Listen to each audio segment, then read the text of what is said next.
শুধু দর্শক, ধানমন্ডি ৩২ নাম্বার আমরা দেখছি হামার দিয়ে করাত দিয়ে ভাঙা হচ্ছে, রড বের করা হচ্ছে। আসলে এগুলো চলছে ধারাবাহিকভাবেই, কিন্তু এই কাজ শেষ হতে আরও সময় লাগবে, কারণ অনেক বড় বিল্ডিং, অনেক বড় এলাকা এবং অনেক মজবুত কাজ। সেটি যতক্ষণ পর্যন্ত ধূলিসাৎ করা না হবে ততক্ষণ পর্যন্ত এই অভিযান চলবে। আমরা দেখতে পাচ্ছি এখানে হাজার হাজার মানুষ এসেছেন। বাংলাদেশের প্রত্যেক জেলার মানুষ এখানে এসেছেন এবং তারা আনন্দিত। আমরা দেখতে পাচ্ছি প্রত্যেক জেলার নারী পুরুষ সম্মিলিতভাবে এখানে এসেছেন এবং এই বাড়ি ভাঙচুর করার অংশ গ্রহণ করার জন্য মানুষ এখানে এসেছেন। এবং আসলে অভিশপ্ত ছিল এই বাড়িটি, আমাদের কাছে তাই মনে হয়। তা না হলে এত ক্ষোভ এই বাড়ির উপরে কেন? এবং সেটাই প্রমাণ হলো, আমরা প্রত্যেক জেলায় শুনতে পাচ্ছি যেসব আওয়ামী লীগের নেতারা লুটপাট খুন-খারাপি করেছে, অন্যায়ভাবে মানুষকে মিথ্যা মামলায় দিয়ে হয়রানি করেছে, বাড়ি ঘরদোর ছাড়া করেছে, ঠিক সেই পরিবারের আমিও একজন। 17টি বছর আজকে আমি বাড়ি ঘরদোর ছাড়া। আমার 3টে ব্যবসা প্রতিষ্ঠান ভেঙেছে, বাড়ি ঘরদোর ভেঙেছে, স্বর্ণ অলংকার নগদ অর্থ লুটপাট করে নিয়েছে, এমনকি আমার পিতা ভাইকে হত্যা করেছে। তারপরেও আমি মামলা করতে পারিনি, এই মামলা নেয় না। আজকে আমি আনন্দিত, উদ্ভাসিত হয়ে এখানে এসেছি। আমরা হয়তো ন্যায় বিচার পাব, আবার হয়তো ন্যায় বিচার এই দেশে প্রতিষ্ঠিত হবে, সেই আশায় সারা বাংলাদেশের প্রত্যেক জেলার মানুষেরা এখানে এসেছেন, মুহুর্মুহুর স্লোগান দিচ্ছেন, প্রত্যেকে আনন্দে উদ্ভাসিত এবং আমিও আজকে আনন্দিত। সেই আনন্দ এখানে প্রকাশ করছি। আমি খন্দকার মাসুদুজ্জামান, ধারাবাহিকভাবে এই কাজগুলো আমি করে যাচ্ছি এবং আমাদের উপরে যে নির্যাতনটা হয়েছে, এই নির্যাতনের বিচার অন্তর্বর্তী সরকার প্রধানের হাতেই ছেড়ে দিলাম। ন্যায় বিচার করুন। আমার পিতা ভাইকে হত্যা করা হয়েছে, আমাদের 3টে ব্যবসা প্রতিষ্ঠান ভাঙা হয়েছে, জয়নাল হাজারীর এলাকায় ফেনীতে আমার ভাই বড় মাপের ঠিকাদার ছিলেন, এলজিইডি এবং পানি উন্নয়ন বোর্ড, খন্দকার রবিউজ্জামান সিপার। এই কাজটি যখন করতে যান, আওয়ামী লীগ তখন ক্ষমতায়, কাজ যখন সুসম্পন্ন হয়ে যায়, জয়নাল হাজারী তখন তার বাহিনী দিয়ে অস্ত্রশস্ত্র দিয়ে তাকে ধরে নিয়ে যায় এবং সেখানে জনতা ব্যাংকের ম্যানেজার এনে সমস্ত টাকার চেক লিখে নেয়।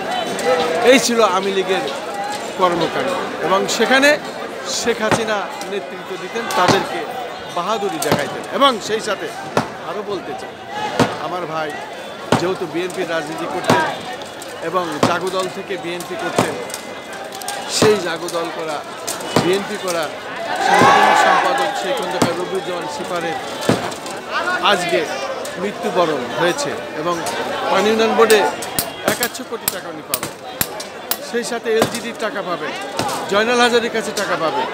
আমরা বাড়ি ঘরদোর ছাড়া, এই ব্যবসা প্রতিষ্ঠানের টাকা, ব্যবসা প্রতিষ্ঠান 3টে ভাঙচুর করা হয়েছে, টাকা লুটপাট করা হয়েছে, স্বর্ণ আকার লুটপাট করা হয়েছে। 17টি বছর আমরা ঘর ছাড়া।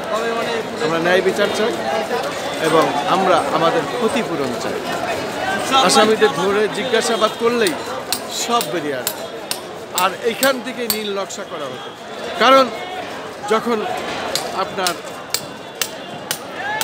সাবেক সেনাপ্রধান আজিজ আসে, আজিজ কাণ্ড যখন হয়, আজিজ তখন সারা বাংলাদেশে বেছে বেছে কিছু সৎ রাজনৈতিক ব্যক্তিদের ধরত।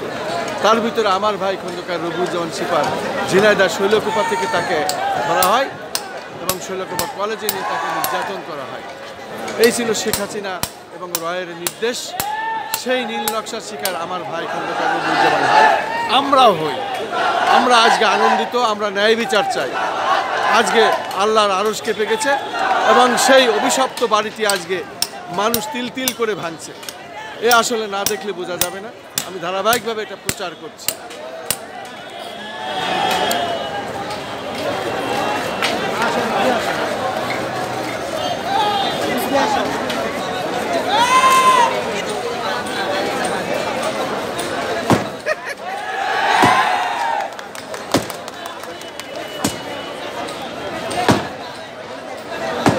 যেদিকে তাকাই সেদিকেই মানুষ, শুধু মানুষ আর মানুষ, হাজার হাজার মানুষ এসেই যাচ্ছে।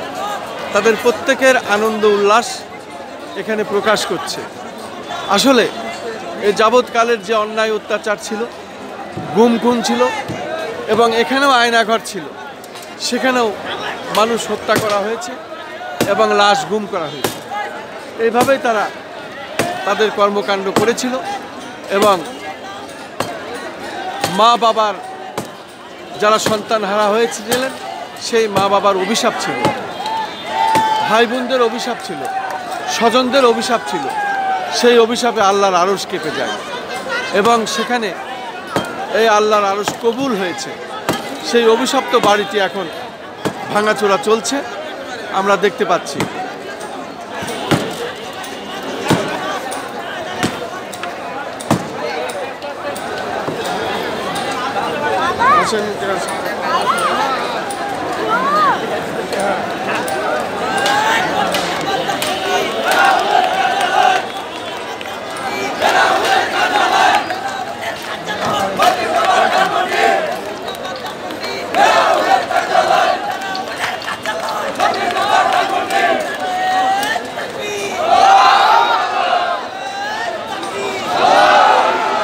মূলত অনেক বড় এলাকা, এখনো আগুন জ্বলছে, ধোঁয়া বেরোচ্ছে, ভাঙচুর হচ্ছে।